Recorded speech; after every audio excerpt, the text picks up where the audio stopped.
మనము సాధారణంగా సమాజంలో చూస్తూ ఉంటాం.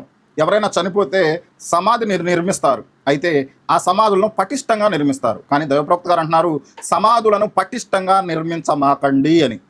అలాగే ప్రవక్త గారు అంటున్నారు, సమాధులను భూమికి సమాంతరంగా నిర్మించండి అని. మరొక చోట అంటున్నారు, భూమికి ఒక జాన ఎత్తు మాత్రమే సమాధిని నిర్మించండి అని చెప్పి కూడా ప్రవక్త గారు అన్నారు.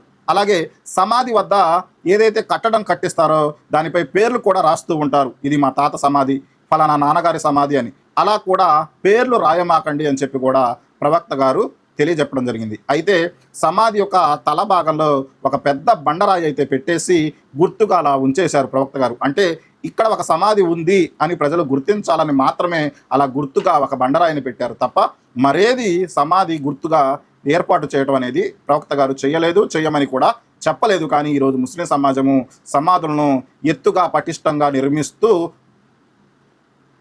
ఉన్నారు.